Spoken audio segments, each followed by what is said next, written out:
नमस्कार दोस्तों, मैं कपिल चौहान स्वागत करता हूं आप सभी का एक बार फिर से आपके अपने चैनल रडार ऑटो पर। दोस्तों, ये बात तो आप भी जानते हैं कि काला रंग एक ऐसा रंग है जो कि अन्य सभी रंगों के साथ साथ प्रकाश या ऊष्मा को भी अपने अंदर समाहित कर लेता है और इसीलिए गाड़ियों के मामले में भी अगर देखा जाए तो सूरज की रोशनी में काली या डार्क कलर की गाड़ियां सफेद या हल्के रंग की गाड़ियों के मुकाबले जल्दी गर्म हो जाती हैं, जिसकी वजह से गहरे रंग की गाड़ियों में हल्के रंग की गाड़ियों की तुलना में एसी का असर भी कम होता है। वहीं जब पूरी गाड़ी गर्म होती है तो उसका फ्यूल टैंक भी गर्म हो जाता है, जिसकी वजह से उसमें मौजूद ईंधन की डेंसिटी भी हाई हो जाती है और गर्मी की वजह से फ्यूल उड़ता भी है। काली या डार्क कलर की गाड़ियों से संबंधित ये सभी फैक्ट्स इन गाड़ियों के माइलेज को भी प्रभावित करते हैं। और फिर भारत एक ऐसा देश भी है जहां साल भर में सर्दी के 2-4 महीनों को छोड़कर बाकी के 8 महीने गर्मी का मौसम रहता है। वहीं मई और जून के महीनों में तो औसत तापमान 40 से 45 डिग्री भी पहुंच जाता है, जिसकी वजह से यहाँ एक वर्ग विशेष को छोड़कर अधिकांश लोग सफेद या लाइट कलर की गाड़ियों को ही ज्यादा प्राथमिकता देते हैं। ये सब जानते हुए भी भारत की सबसे बड़ी car manufacturing company Maruti Suzuki ने कुछ हफ्तों पहले ही अपनी लगभग सभी गाड़ियों के ब्लैक एडिशन को लॉन्च किया है। मारुति की नेक्सा डीलरशिप की गाड़ियों का ब्लैक एडिशन तो समझ में भी आता है, लेकिन अरीना डीलरशिप की भी सभी गाड़ियों के साथ किए जाने वाला मारुति का ये प्रयोग किसी काले जादू के जैसा ही लगता है। तो चलिए दोस्तों, आज के इस वीडियो में मारुति के इस ब्लैक मैजिक और इसकी गाड़ियों की सेल्स पर पड़ने वाले इस जादू के असर पर ही बात करते हैं। लेकिन उससे पहले चैनल को सब्सक्राइब करने के अलावा बेल आइकन में ऑल को भी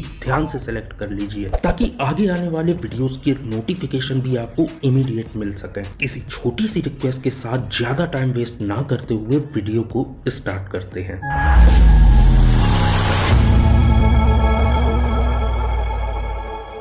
दोस्तों, इंडियन ऑटोमोबाइल इंडस्ट्री को आज जिस ऊंचाई पर हम सभी देख रहे हैं, इसको यहाँ तक पहुँचाने में जो योगदान मारुति सुजुकी ने दिया है उसको कभी भी भुलाया नहीं जा सकता। और खुद मारुति सुजुकी के लिए भी ये गर्व की ही बात है कि दिसंबर 1983 में प्रधानमंत्री श्रीमती इंदिरा गांधी द्वारा इस कंपनी के पहले ग्राहक श्री हरपाल सिंह को कंपनी की पहली गाड़ी मारुति 800 की चाबी सौंपे जाने के बाद से लेकर अभी तक कोई भी अन्य ब्रांड इस कंपनी की ऊंचाई की आधी ऊंचाई तक भी पहुँच में सफल नहीं हो सका है। इस साल मारुति सुजुकी अपनी 40वीं वर्षगांठ मना रही है और इसी उपलक्ष्य में मारुति सुजुकी ने साल के शुरुआत में ही अपनी नेक्सा डीलरशिप द्वारा बेची जा रही गाड़ियों के ब्लैक एडिशन को लॉन्च किया है, जो कि ग्राहकों द्वारा काफी पसंद भी किया जा रहा है। और ऐसा पहली बार नहीं है जब मारुति द्वारा इस तरह कोई लिमिटेड एडिशन लॉन्च किया गया हो, बल्कि इससे पहले भी ये कंपनी कई बार ऐसा कर चुकी है। और सिर्फ मारुति ही क्यों, बल्कि अन्य सभी कंपनीज भी अपनी गाड़ियों के सेल्स प्रमोशन के लिए इसी तरह की स्ट्रेटजी का प्रयोग समय समय पर करती ही रहती है। टाटा मोटर्स तो इस मामले में रिकॉर्ड बनाने में लगी हुई है, जो कि अधिकतर अपनी प्रीमियम सेगमेंट की गाड़ियों को कुछ नए फीचर्स ऐड करके नए नए कलर्स के साथ डिफरेंट लिमिटेड एडिशंस की तरह साल में कम से कम 2 बार तो लॉन्च कर ही देती है। अगर पिछले कुछ सालों में ही देखा जाए तो जुलाई 2021 में टाटा मोटर्स ने उसकी प्रीमियम सेगमेंट की गाड़ियों जैसे कि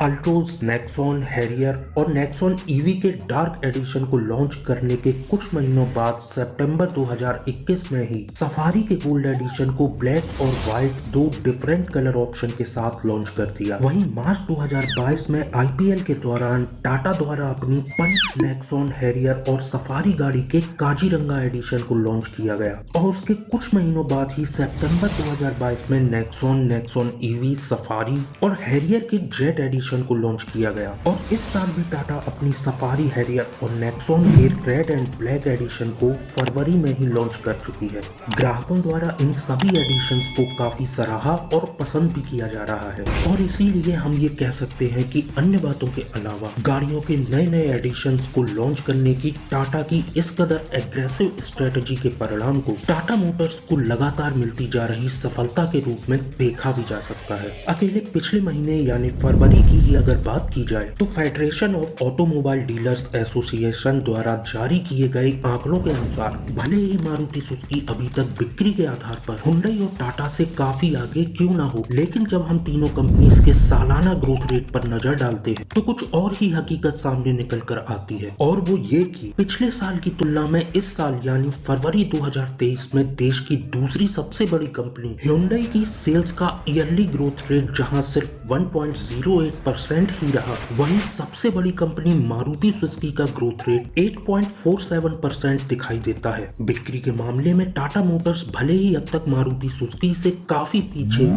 लेकिन फिर भी फरवरी 2023 में इसका ईयरली ग्रोथ रेट 14.42% रहा है, जो कि मारुति सुजुकी के लिए परेशानी का कारण बना हुआ है। और इसीलिए शायद अब मारुति सुजुकी ने भी भारतीय बाजार में अपने वर्चस्व को बनाए रखने के लिए ही इन ब्लैक एडिशंस की लॉन्चिंग किसी काले जादू की तरह ही की है, क्योंकि विशेष रूप से अपने प्रीमियम कस्टमर्स के लिए अलग से नेक्सा डीलरशिप ओपन किए जाने के बाद भी इस डीलरशिप से बेची जाने वाली प्रीमियम कार्स की बिक्री के मामले में मारुति सुजुकी का प्रदर्शन अभी तक कुछ खास नहीं रहा है, जिसके लिए नेक्सा डीलरशिप के लाइनअप में इस समय सबसे ज्यादा पसंद किए जाने वाले एसयूवी सेगमेंट की गाड़ियों के ना के बराबर होने के अलावा गाड़ियों के कलर ऑप्शन में काले रंग के ना होने को भी जिम्मेदार माना जा सकता है। अब जैसे आप भी अगर अपने आसपास गौर करेंगे तो यही पाएंगे कि अधिकतर हाई प्रोफाइल लोग जैसे कि समाज के प्रभावशाली व्यक्ति, अधिकारी, राजनेता और फिल्मी हस्तियों के अलावा अदर सेलिब्रिटीज जैसे प्रीमियम ग्राहक ही काले रंग की गाड़ियों को ज्यादा पसंद करते हैं, क्योंकि गाड़ियों का काला रंग भी उनके सम्मान, रुतबे और ताकत को दर्शाता है। इसीलिए इस बात की पूरी संभावना है कि टाटा की ही तरह मारुति की नेक्सा डीलरशिप की इन प्रीमियम गाड़ियों के ब्लैक एडिशन को ग्राहकों द्वारा अन्य रंगों की तुलना में और भी ज्यादा पसंद किया जाने वाला है। वैसे इस बारे में आपका क्या कहना है? अपने विचारों को कमेंट सेक्शन में सभी के साथ शेयर जरूर कीजिएगा। और अब बात करते हैं अरीना डीलरशिप की गाड़ियों के ब्लैक एडिशन की। मारुति की एंट्री लेवल की गाड़ियों को इसकी अरीना डीलरशिप के माध्यम से बेचा जाता है, और इन गाड़ियों का सस्ता और किफायती होना ही इन्हें देश भर में मध्यम वर्गीय परिवारों की पहली पसंद बनाता है, जिसके ठीक विपरीत सिर्फ रंग की वजह से ही माइलेज कम होने के अलावा काले रंग की गाड़ियों का